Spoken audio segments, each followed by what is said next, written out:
آج کی نشست میں رمضان نشست میں ہمارے ساتھ سید ریحان گیلانی ہیں، ہسٹونسٹ کے میں بحیثیت استاد بھی کام کرتے ہیں ہمارے ساتھ، اور اس کے علاوہ بھی اور بھی جگہ پڑھاتے ہیں، ریلیجیس اسکالر بھی ہیں، ٹرانسلیٹر بھی ہیں، اور عربی زبان کے بہت اچھے استاد ہیں۔ ترجمہ، تفسیر، تعویل کی نشست میں سورہ فاتحہ پہ بات کریں گے تعمیر شخصیت کے حوالے سے۔ تو بسم اللہ شاہ صاحب۔ جی، بسم اللہ الرحمن الرحیم۔ ہم پہلے کہیں ہست و نیست کے پلیٹ فارم سے ہی ایک مرتبہ سورہ فاتحہ کا ترجمہ اور تفسیر کر چکے ہیں۔ آج کے سیشن کو اسی کی ایکسٹینشن کہہ لیں اور اسی کی مزید وسعت کہہ لیجئے کہ سورہ فاتحہ شخصی تعمیر و تشکیل یعنی پرسنالٹی ڈیولپمنٹ کے حوالوں سے ہمیں کیا بتاتی ہے، اور یہ انسان کی گرومنگ یعنی پرسنالٹی گرومنگ میں یہ کیا کردار ادا کرتی ہے۔ تو سب سے پہلے تو ہم یہ دیکھتے ہیں کہ یہ بعثت نبی صلی اللہ علیہ وآلہ وسلم یعنی بعثت نبی سے مراد ہے نبی مکرم صلی اللہ علیہ وآلہ وسلم کو بحیثیت نبی مبعوث کرنے کے مقاصد میں ایک بنیادی مقصد تعلیم و تربیت اور تزکیہ ہے۔ تو تزکیہ پہ قرآن مجید نے بے شمار جگہ بہت زور دیا، اور نبی مکرم صلی اللہ علیہ وآلہ وسلم کے نبوی مقاصد میں اس کو سب سے زیادہ اہمیت حاصل رہی۔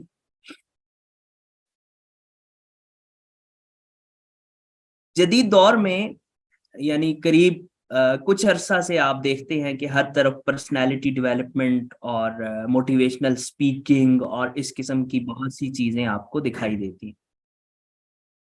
تو مغربی جو شخصی تعمیر و تشکیل کی تاریخ ہے اس کا آغاز مغربی مفکرین کے نزدیک یہ بکرات سے ہوتا ہے، اور وہ یہ کہتے ہیں کہ بکرات جو ہے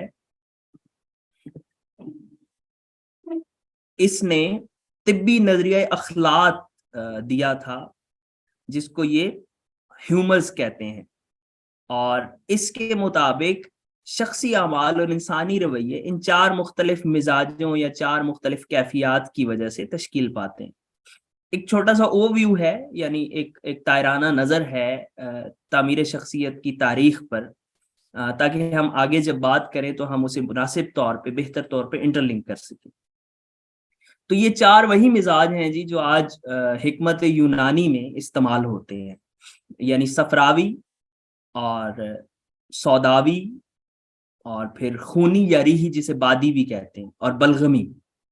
تو یہ چار مزاج تھے جو بکرات نے دیے تھے، اور وہ حکمت میں بھی استعمال کرتے تھے، ظاہر ہے اس سے شخصیت کو پرکھنے اور اس کا علاج کرنے کے لیے استعمال کرتے تھے۔ پھر گیلن ہے، یہ بعد میں آیا، یہ قریب 129 سے 216 اے ڈی کا ہے، اور اس نے کہا کہ ان کیفیتوں میں عدم توازن کی وجہ سے بیماریوں میں اور شخصیت کے مزاجوں میں جو تبدیلی ہوتی ہے وہ پیدا ہوتی ہے۔ مثلا وہ یہ کہتا ہے جی کہ صفراوی مزاج جس شخص کا ہوگا تو وہ صابر اور بلند حوصلہ ہوگا، مالیکولائی مزاج یعنی سوداوی مزاج کی حامل شخصیت الگ تھلگ ہوگی، مضطرب ہوگی، ناخوش ہوگی، اور خونی مزاج رکھنے والا ہنسی مذاق کرنے والا مثبت اور حوصلہ مند ہوگا، اور بلغمی مزاج والا آدمی جو ہے وہ پرسکون، قابل بھروسہ اور پرفکر ہوگا۔ تو یہ دیکھیے کہ انہوں نے کیسے ان مزاجوں کو استعمال کیا۔ پھر 1870 میں فرانس گال نام کا ایک مغربی مفکر ہے، علم نفس کا ماہر ہے، اس نے ایک اور بہت دلچسپ بات کی، اور یہ گال کا جو نظریہ ہے یہ قریب بہت عرصے تک رہا، اور پھر یہ اس کو لایانی قرار دیتے ہوئے ختم کر دیا گیا۔ تو وہ یہ کہتا تھا کہ یہ جو کھوپڑی پر موجود ابھار ہیں ان کا درمیانی فاصلہ، اس سے انسانی شخصیت کے بارے میں معلوم ہوتا ہے۔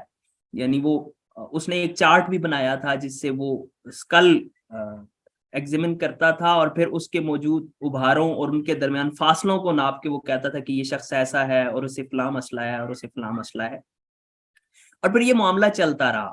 اس کے بعد جو سب سے بڑا انقلاب ہے تعمیر شخصیت میں یا پرسنالٹی سائیکالوجی میں، تو وہ سگمنڈ فرائیڈ ہے. سگمنڈ فرائیڈ جب آتا ہے تو وہ اپنے ساتھ ایک بہت بڑا اور مضبوط نظریہ لے کے آتا ہے جسے ہم تحلیل نفسی کا نظریہ کہتے ہیں.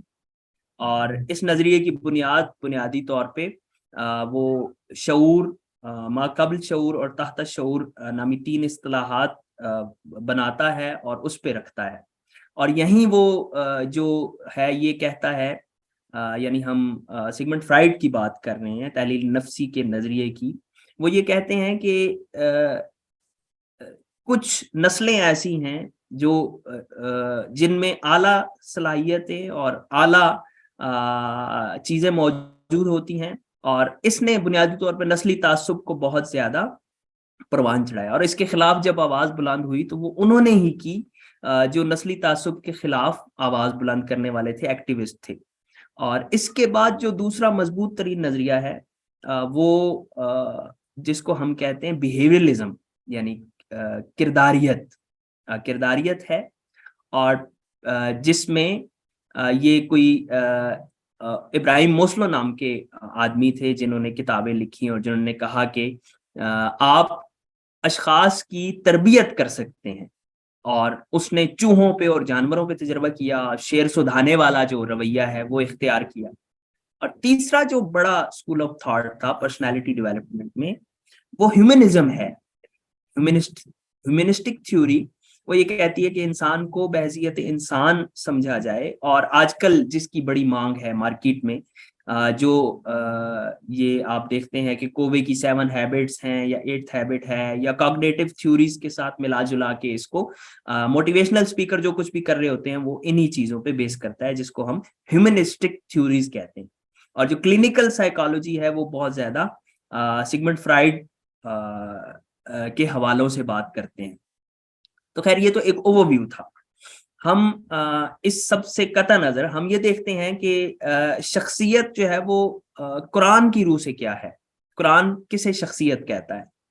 تو قرآن مجید نے شخصیت کے لیے کبھی کوئی ایک لفظ استعمال کیا، وہ دل ہے، قلب، یعنی کبھی اسے فؤاد کہا اور کبھی اسے نفس کہا. تو غزالی یہ کہتے ہیں کہ یہ مختلف حالتیں ہیں جن کو نفس کی حالتیں ہی قرار دیا جائے گا. اور غزالی کے ساتھ کچھ دوسرے مفکرین بھی ہیں جو یہی بات کرتے ہیں. تو اب نفس جو ہے وہ نفس کی ہمیں پتہ ہے کہ جو اسلامک سٹڈیز سے متعلق لوگ ہیں یا است و نیست کے سیشن سنتے رہتے ہیں، وہ 3 یا 5 حالتیں بتاتے ہیں کہ جی نفس جو ہے وہ امارہ ہوتا ہے، پھر نفس لوامہ ہوتا ہے، پھر نفس جو ہے وہ مطمئنہ ہوتا ہے، اور پھر مطمئنہ میں راضیہ ہوتا ہے اور مرضیہ ہوتا ہے. تو یہ گریجولی نفس کی مختلف صورتیں ہیں جو تربیت اور تزکیہ ہونے کے بعد مسلسل پروان چڑھتے ہوئے انسانی شخصیت کی نکھر کے یا نتھر کے سامنے آتی ہیں. لیکن یہ نفس کی ہی شکلیں ہوتی ہیں. تو ہم یہاں پہ آج کے سیشن میں یہ دیکھیں گے کہ سورہ فاتحہ اس اعتبار سے ہمیں کیا بتاتی ہے کہ پرسنالٹی ڈیولپمنٹ سورہ فاتحہ کی روشنی میں کیسے کی جا سکتی ہے. ہم نے پہلے سیشن میں جب ہم سورہ فاتحہ کی تفسیر وغیرہ پڑھ رہے تھے تو ہم نے یہ کہا تھا کہ سورہ فاتحہ قرآن مجید کی پہلی سورت ہے ترتیب کے اعتبار سے، اور بعض اوقات یہ کہا جاتا ہے کہ یہ تنزیل کے اعتبار سے بھی اسے اولیت حاصل ہے. تو اس کے بہت سے نام ہیں جن میں سے ایک فاتحہ ہے جس کے معنی کھولنے کے ہیں. تو اس پہ بہت ساری روایات ہیں جو ہم نے پہلے بتائی تھیں اور آئی تھیں. اس کے اور بہت سارے نام ہیں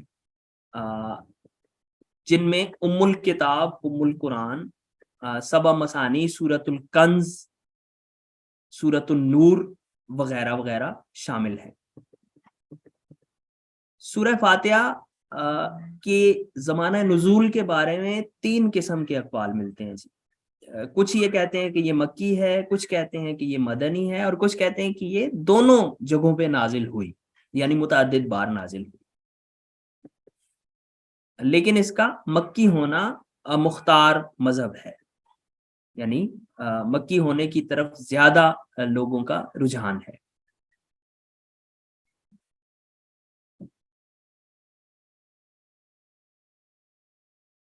سورہ فاتحہ کا ترجمہ ہم سب پڑھتے ہیں، ہم سبھی کو پتہ ہے۔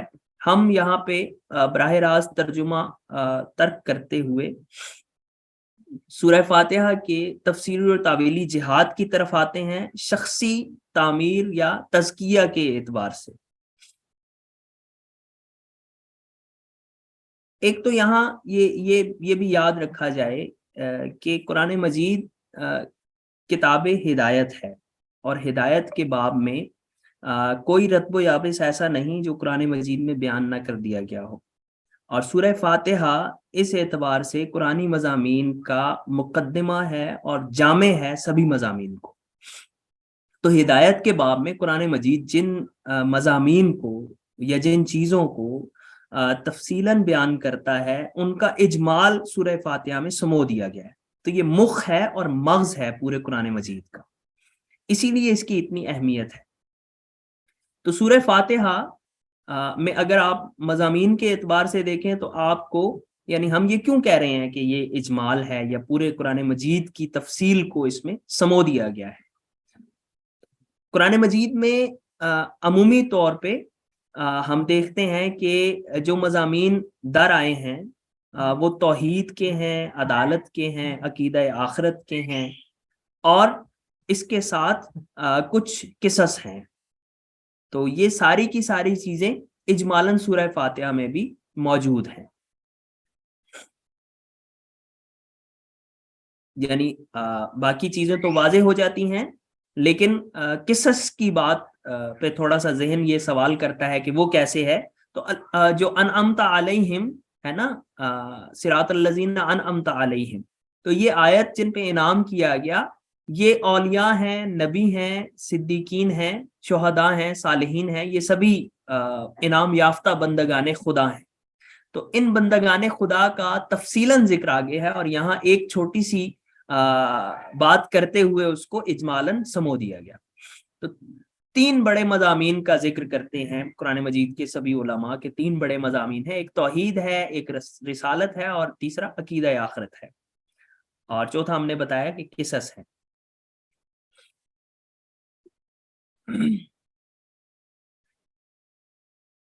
سب سے پہلے تو جی سورہ فاتحہ کے انسانی شخصیت پر اثرات کا جائزہ لیتے ہیں کہ وہ کیا ہے۔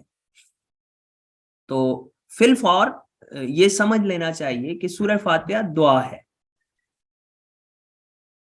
اب دعا جب ہم کرتے ہیں تو بنیادی طور پہ دعا کے الفاظ ہمارے دل سے یا دماغ سے نکلتے ہوئے، زبان سے نکلتے ہوئے ہمارے دل اور دماغ کی حالت کے عکاس ہوتے ہیں، اور جو دعائیں ہمیں تعلیم کی جاتی ہیں، یعنی مذہباً ہمیں تعلیم کی گئی، جب ہم وہ بار بار ریپیٹ کرتے ہیں تو ان دعاؤں کے ہماری شخصیت میں بھی اثرات پیدا ہوتے ہیں۔ اس اعتبار سے سورہ فاتحہ تعریف ہے اور پھر ایک دعا ہے۔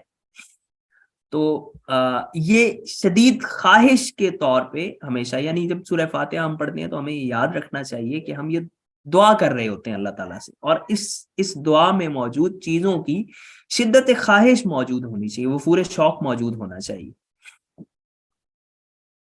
اب اس سے جب ہم اس کو اپنے اوپر طاری کریں گے اس دعا کو، تو اس سے کون سے اثرات انسانی شخصیت پر نمودار ہوں گے؟ تو یہ جی سب سے پہلا جو حصہ ہے سورہ فاتحہ کا، الحمدللہ رب العالمین۔ تو الحمد قرآن مجید سے ہی ہم اسی سورہ فاتحہ کے پچھلے سیشن میں یہ بتا چکے ہیں کہ الحمدللہ کا مطلب ایک تو یہ ہے کہ سبھی تعریفیں اللہ کے لیے ہیں، اور حمد کا مطلب شکر کا بھی ہے۔ تو شکر ہو یا تعریفیں ہیں سبھی اللہ تعالیٰ کے لیے، ہر قسم کا شکر ہے، ہر قسم کی تعریف ہے اللہ تبارک و تعالیٰ کے لیے جو سبھی عالمین کا رب ہے۔ تو اب یہ جو عالمین ہے یعنی رب العالمین، یہ عربی ترکیب اپنی مانوی وسعت کے اعتبار سے انسان کے اندر کیا کیا تبدیلیاں پیدا کرتی ہے، صرف انہی پہ غور کر لیا جائے تو ہمیں اندازہ ہوتا ہے کہ کتنا زیادہ کچھ سورہ فاتحہ میں موجود ہے۔ مثلاً یہ انسان کے دل اور دماغ میں ایسی وسعت پیدا کرتا ہے صرف عالمین کا لفظ، جو اسے یہ بتاتا ہے کہ بھائی جس خدا کو تم پکار رہے ہو وہ صرف تمہارا پالنے والا نہیں ہے، بلکہ وہ ہر دو جہاں کا پالنے والا ہے، اور دونوں جہانوں سے مراد یہاں والی دنیا اور وہاں والی دنیا، تو یعنی پوری کائنات کو پالنے والا اللہ تبارک و تعالیٰ ہے۔ اب جب پوری کائنات کو اللہ تبارک و تعالیٰ پالنے والا ہے تو اس کا مطلب یہ ہے کہ پوری کائنات اللہ تعالیٰ کی ہے۔ اس اعتبار سے جب انسان اللہ تبارک و تعالیٰ کی رب العالمینی کو سوچتا ہے تو اس کی شخصیت لسانی، علاقائی، مسلکی، مذہبی، جغرافیائی، ایون اپنی جنس سے بھی ذرا باہر نکل جاتی ہے۔ یہ سارے دائرے اسے، یہ سارے بت اسے توڑنے چاہیے۔ مثلاً وہ صرف میرا خدا نہیں ہے، وہ دوسرے علاقے کے لوگوں کا بھی خدا ہے، وہ دوسرے ملک کے لوگوں کا بھی خدا ہے، ایون وہ دوسرے سیارے میں بسنے والی دیگر مخلوقات کا بھی خدا ہے۔ تو یہ جو ابنڈنس مینٹیلٹی ہے، جسے آج کل ابنڈنس مینٹیلٹی کہتے ہیں کچھ پرسنالٹی ڈیولپمنٹ والے موٹیویشنل اسپیکر، تو یہ ابنڈنس مینٹیلٹی پیدا ہوتی ہے اس سے، اور یہ وسعت صرف اپنی جنس تک محدود نہیں ہے، یعنی انسانوں تک محدود نہیں رہتی، بلکہ یہ درختوں، نباتات، حیوانات، جمادات اور اجرام فلکی تک وسیع ہو جاتی کہ سب کا پالنے والا، سب کو بنانے والا، سب کی تخلیق کرنے والا، سب کو پروان چڑھانے والا وہ اللہ ہے جو میرا بھی رب ہے۔ تو ایک کنیکشن پیدا ہوتا ہے، ایک ہم آہنگی پیدا ہوتی ہے۔ اب آپ صرف اس کو لے کے دیکھیں کہ انسانی شخصیت میں موجود جو تعصبات کے دائرے ہیں وہ کیسے ختم ہوتے ہیں، اور کیسے انسان وسیع تر دائروں میں گردش کرنے لگتا ہے۔ جتنا جتنا اس پہ سوچے گا، جتنا جتنا یہ دعا کرے گا، جتنا جتنا سورہ فاتحہ کو ہر نماز میں پڑھتے ہوئے ترجمے کے ساتھ سوچنے کی کوشش کرے گا، اتنا اتنا اس میں یہ وسعت پیدا ہو۔ دوسرا جو بنیادی خیال پیدا ہوتا ہے اس سے، میں نے یہاں نوٹس میں 5 چیزیں لکھی ہیں جی۔ لسانی و علاقائی و گروہی و مسلکی و مذہبی اختلافات کا خاتمہ، عالمین کے دائرے کی وسعت اور پالنے والے کی عظمت و بڑائی، وسعت ذہنی و وسعت فکری، برداشت اور اعلیٰ ظرفی، obviously برداشت بھی پیدا ہوگی، اعلیٰ ظرفی بھی پیدا ہوگی، اور وحدت و ہم آہنگی جو قرآن کا میسج ہے۔ اور دوسرا ہے وہ جو سبھی جہانوں کا پالنے والا رب ہے، وہ بہت بڑا اور طاقتور اور ظالم و جابر قسم کا بادشاہ نہیں ہے، وہ سبھی جہانوں کو پالنے والا ہے، لیکن اس کے باوجود اس کا تعارف جو قرآن مجید کی بالکل ابتدا میں کروایا جا رہا ہے وہ یہ ہے کہ وہ رحمان ہے اور رحیم ہے، تو نہایت مہربان اور لطف و عنایت کرنے والا ہے۔ تو یہ خاصات ہی انسان کے اندر ایک اور صفت پیدا کرتی ہے جسے ہم شفقت اور رحمت کہتے ہیں۔ یعنی سورہ فاتحہ جو دوسرا بنیادی تھیم دیتی ہے وہ رحمت و شفقت کا ہے۔ اب اس کو اگر سوچا جائے اور اس کو دیکھا جائے تو ہمارے ہاں آپ دیکھ لیجئے کہ گناہ گاروں کو یا ان لوگوں کو جنہوں نے کوئی غلطی کی ہوتی ہے یا لغزش کی ہوتی ہے، جن سے کوئی جرم ہو جاتا ہے، انہیں ہم کتنی حقارت اور کتنا ان کے ساتھ ہم ذلت آمیز رویہ رکھتے ہیں۔ تو جب رحمت اور رحیمیت کی صفات پیدا ہو جائیں انسان میں تو پھر وہ گناہ سے نفرت کرتا ہے، گناہ گار سے نہیں۔ وہ کسی دوسرے مسلک یا مذہب کے انسان سے نفرت کبھی بھی نہیں کر سکتا، وہ دیگر مخلوقات سے نفرت نہیں کر سکتا، وہ پرندوں پہ بھی شفقت کرے گا، وہ درخت بھی نہیں کاٹے گا، وہ بلا وجہ پرندوں کو بھی نہیں ستائے گا، وہ ان کے لیے پانی بھی ڈالے گا، ان کے لیے دانا بھی ڈالے گا، ان کا خیال رکھے گا، اپنے ارد گرد موجود سبھی ماحول میں موجود سبھی مخلوقات الہی کا شفقت اور رحمت اور مہربانی اور لطف و عنایت کے ساتھ خیال رکھے گا۔ جبکہ یہاں تو معاملہ اور ہے جی۔ کسی صوفی نے کہا تھا کہ فدائے شیوائے رحمت کے در لباس بہار، بعذر خواہیے رندان بادن و شام۔ تو رحمت، شیوائے رحمت پہ فدا جاؤں کہ وہ بہار کے لباس میں رندوں کی بادانوشی پہ عذر خواہی کے سبب آئی۔ تو بہار آ گئی تو اس نے دیکھیں اس کی اب یہ وہ ابنڈنس مینٹالٹی ہے، یہ وہ رحمت اور شفقت والی مینٹالٹی ہے جو بادہ خاروں کو بھی بہار کی آمد پہ مجدہ مغفرت اور مہربانی سنا رہا ہے۔ تو شاعر ہے، اور گدایان را عظیمانہ خبر نیست کہ سلطان جہان امروز پاماست۔ یہ اب کوئی گناہگار کہہ رہے ہیں جی کہ گداؤں کو اس معنی کی خبر نہیں ہے کہ آج سلطان جہان ہمارے ساتھ ہے، یعنی ہمارے ساتھ ہیں کا مطلب یہ ہے کہ سلطان جہان ہمیشہ، چونکہ وہ تو سلطان جہاں ہے، اسے گناہگار اور عاجز اور مسکین بندوں پر رحم کر کے، لطف کر کے، عنایت کر کے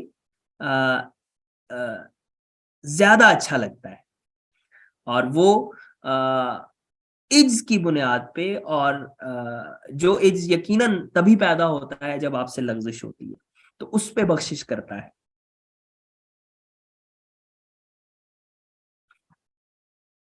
کسی نے کہا تھا جی کہ آسائش دو گیتی تفسیر این دو حرف است، با دوستاں تلطف با دشمناں مدارا۔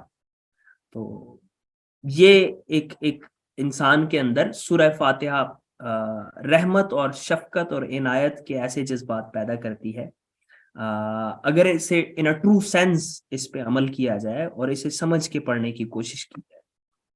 تیسری صفت جو سورہ فاتحہ انسانی شخصیت میں پیدا کرتی ہے وہ عدل و انصاف اور امانت و دیانت ہے، یعنی مالک یوم الدین۔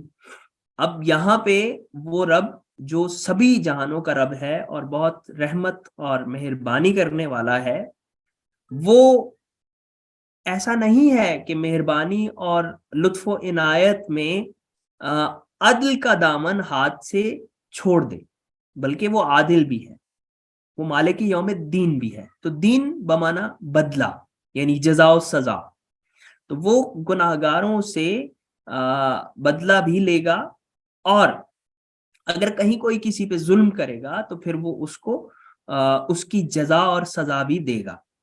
تو یہ کانسیپٹ ساتھ ہی انسان کے اندر ایک بیلنس کریٹ کرتا ہے کہ یعنی شفقت بھی ہے، لیکن شفقت ایسی بھی نہیں ہے کہ آپ عدل کا دامن ہاتھ سے چھوڑ دیں اور چیزوں کو انصاف کی یا عدل کی عینک سے نہ دیکھیں، بلکہ آپ نے اس بیلنس کو بھی قائم رکھنا ہے۔ اور یہ بیلنس انسان جب قائم رکھ لیتا ہے تو اس کی شخصیت بڑی معتدل ہو جاتی ہے جی۔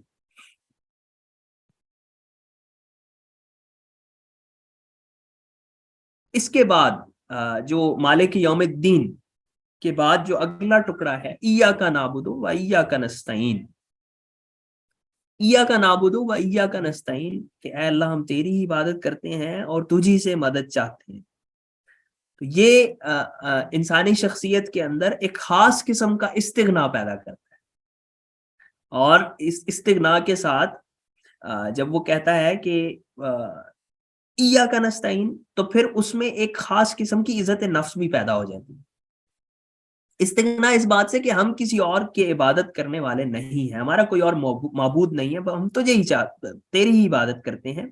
اور پھر جب یہ کہتا ہے کہ ہم تجھ سے ہی مدد چاہتے ہیں، تو اس کے ساتھ ساتھ اس میں عزت نفس بھی پیدا ہو جاتی ہے، جیسے خودی کہتے ہیں، جیسے خودداری کہتے ہیں، جیسے پیشن کہتے ہیں، جیسے پرو ایکٹیویٹی کہتے ہیں، تو یہ بھی پیدا ہو جاتی ہے۔ اور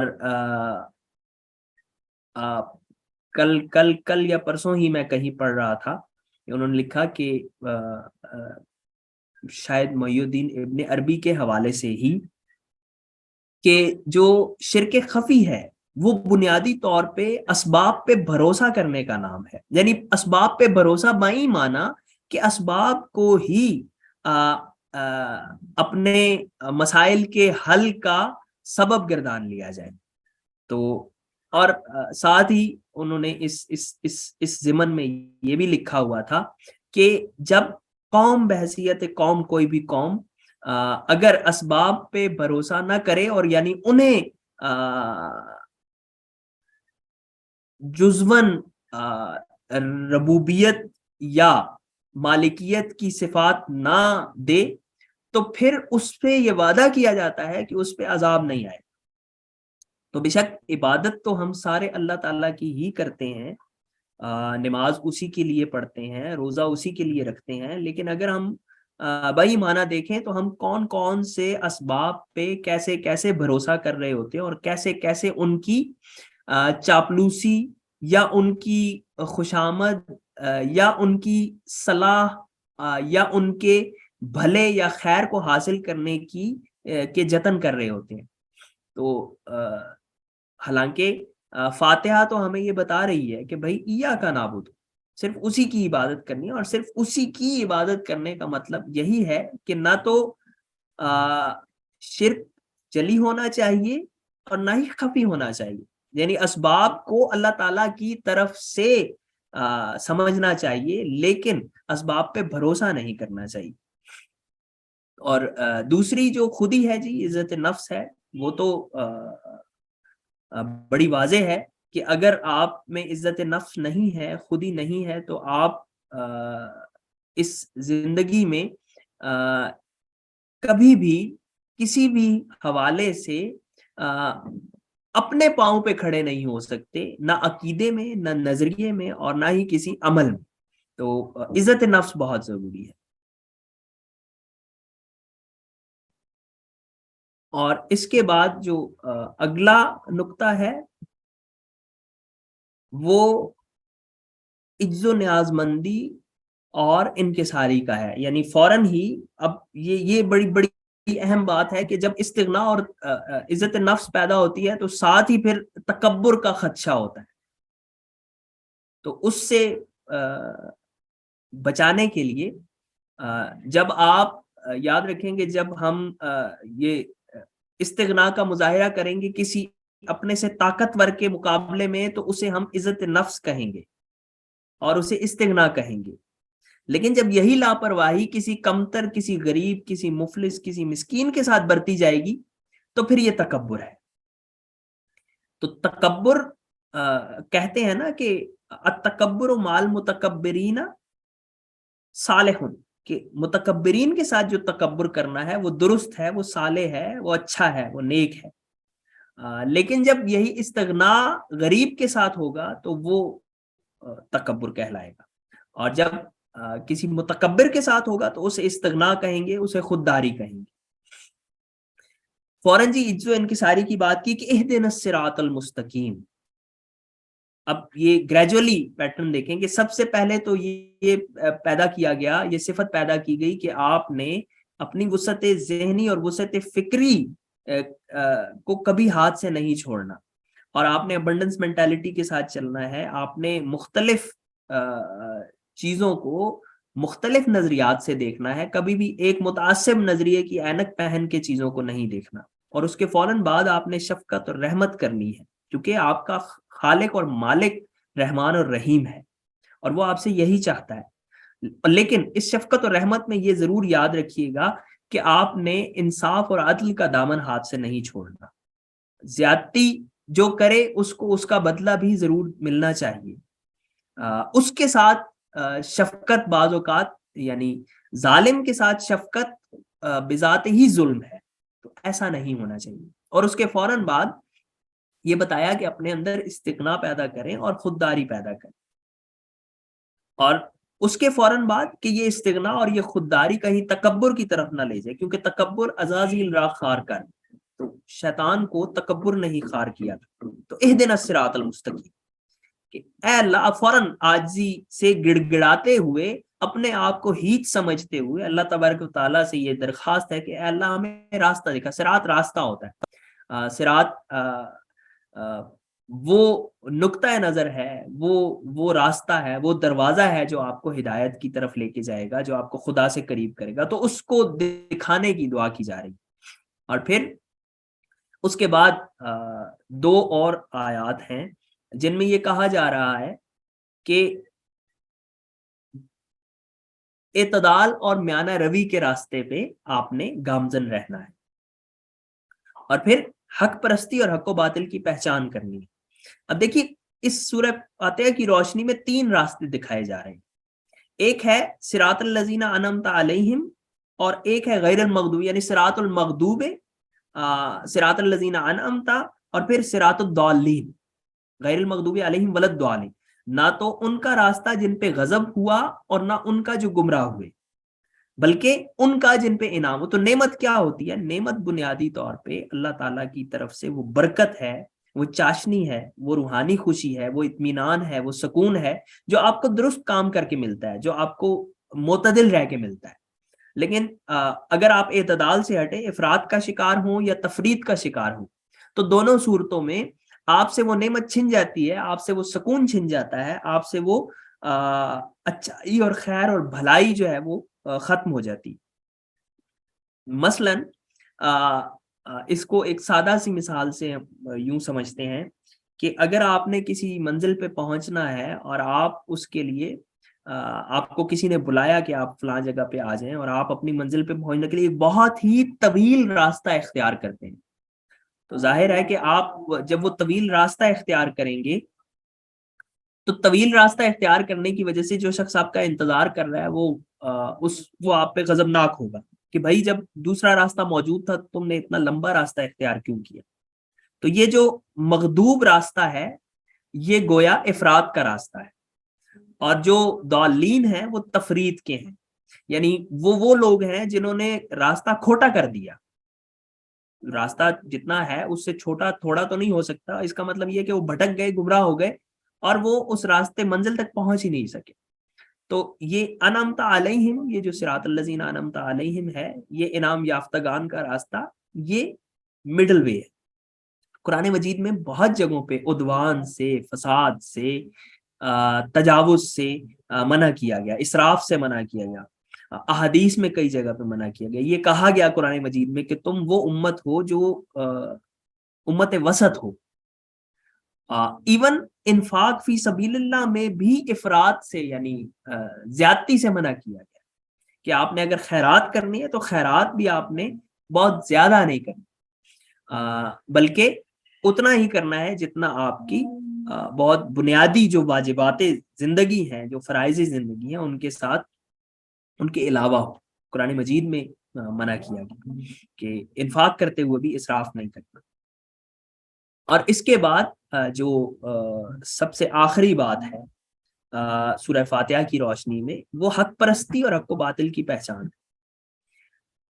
یہاں یہ جاننا بہت ضروری ہے کہ قرآن مجید کا جو راستہ ہے وہ انفراد اور امتیاز کا راستہ ہے، یعنی مومن وہ ہے جو اپنی انفرادی حیثیت قائم رکھتا ہے اور وہ مصلحت کوشی کا شکار ہوتے ہوئے اپنے آپ کو بگاڑ نہیں لیتا، یعنی اس نے انعام یافتگان کے راستے پہ رہنا ہے اور ڈٹ کے رہنا ہے، اور اس نے کسی دوسرے راستے پہ مصلحت کے تحت نہیں جانا، کیونکہ یہاں جب وہ جائے گا تو شقاوت اور ناکامی جنم لیتی ہے، اور شقاوت اور ناکامی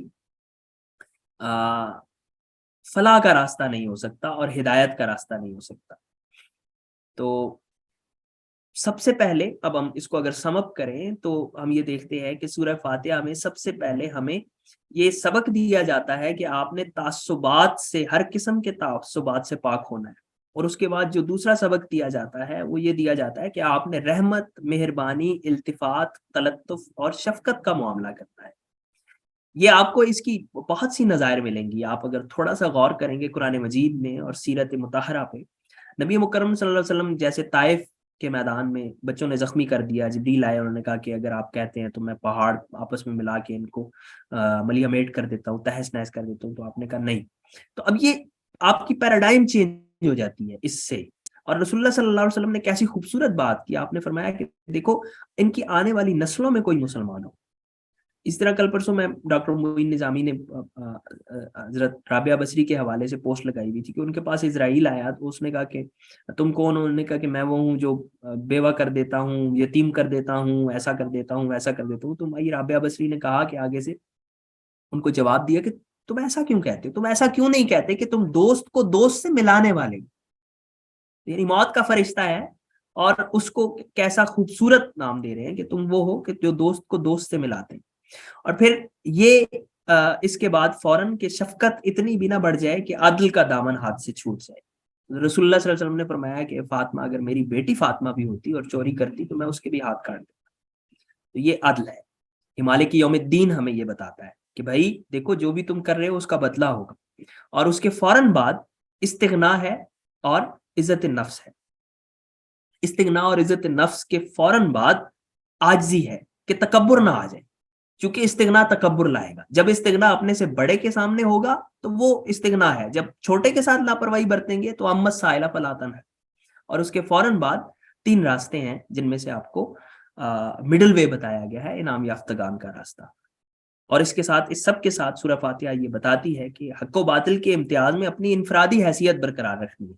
ہم آہنگی میں باقی ساری چیزوں میں آپ نے دوسرے کے رنگ میں نہیں رنگنا بلکہ اپنا رنگ صبغۃ اللہ مناسن من اللہ صبغہ, کہ اللہ تعالیٰ کا رنگ آپ پہ حاوی رہنا چاہیے اور اس کے لیے منافقت نہیں کرنی, ہپوکریسی درست نہیں ہے.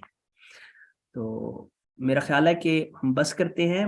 کسی کا کوئی سوال ہو تو وہ پوچھ سکتا ہے. دیکھو واقعی میں بھی یہی کہوں گی کہ بہت ہی اچھا بیان تھا اینڈ ویری بیوٹیفلی نریٹڈ. صرف مجھے ایک اگر آپ تھوڑا سا برکت یا بلیسنگ کو تھوڑا سا ایکسپلین کر دیں. سمجھ نہیں آتی کہ بلیسنگ جب ہم کہتے ہیں کہ ہم بلیسنگ بھیجتے ہیں رسول پہ یا ہم بلیسنگ بھیجتے ہیں یا ابھی میں پڑھ رہی تھی تو قرآن شریف میں بھی کہیں آیا کہ فرشتے ہم پر بھی بلیسنگ بھیجتے ہیں. What does that blessing really mean? مطلب کیا ہے اس بلیسنگ کا ایکچوئل مطلب؟ جی بالکل, یہ بہت اہم بات ہے جی. وہ سلام ہے جس کو آپ بلیسنگ کہہ رہی ہیں, اور یہاں ہم نے رحمت اور نعمت اور سلامتی, تو فرشتے جو بھیجتے ہیں وہ درود و سلام ہے, اور درود بھی ایک طرح کی رحمت ہے اور سلام ہے. سلام کا لفظی مطلب اگر آپ سمجھ لیں تو آپ کو سمجھ آ جائے گی, امن ہے, اطمینان, سکون. تو اور یہ جو برکت ہے جس کو ہم برکت کہتے ہیں, برکت کھانے میں برکت ہوگی. تو برکت بڑی سادہ سی بات ہے کہ آپ دیکھیے کہ نبی مکرم صلی اللہ علیہ وآلہ وسلم کی ان 5 انگلیوں سے پانی کے چشمے نکلتے ہیں, اور نیچے کہیں کوئی زمین میں کسی جگہ پہ آپ کنیکٹ نہیں ہے کسی پانی کے ساتھ, اور اتنے نکلتے برتن میں رکھتے ہیں اور برتن بھرتا ہے اور پورے کا پورا لشکر پیتا ہے. تو یہ برکت, لیکن یہ معجزانہ برکت ہے. اچھا, یہ برکت ہے کہ آپ ایک چھوٹے سے آٹے سے چند روٹیاں بنتی ہیں اور ایک ہانڈی میں شوربہ بنتا ہے اور دسترخوان لگا اور اس پہ 300 400 500 بندہ, آپ کہتے ہیں کپڑا نہیں ہٹانا اور ہانڈی میں جھانکنا نہیں ہے, وہ کھاتے جاتے ہیں اور وہ کھانا نہیں ختم ہوتا. تو یہ برکت ہے. میں خود گواہ ہوں, ہمارے یہاں ساتھ ہی میں آج چونکہ گھر آیا ہوں, سامنے میرے ابو کے چچا تھے, وہ سائیکل پہ شاپر بیچا کرتے تھے. اور یہ تب کی بات ہے جب میں میٹرک میں اور پھر 11ویں میں ہوتا, 2003-4 کی بات ہے. تو ان کی آمدن روزانہ کی 35 روپے تھی, اور اس 35 روپے میں وہ پورا گھر چلایا کرتے تھے. شادی غمی خوشی چائے پانی مہمانوں کی وہ سارا کچھ کرتے تھے, بچے کی تعلیم اپنے. اور میں انہیں کہتا تھا آپ یہ کیسے کرتے ہیں؟ ہم سارے انہیں چاچو ہی کہتے تھے. چاچو کہتے تھے بھائی برکت ہے, بس اللہ کی طرف سے, پتہ نہیں کیا ہے, تو میں تو سارا کچھ کر لیتا ہوں. دیکھو یہ برکت ہے. واو, ٹھیک ہے, تھینک یو.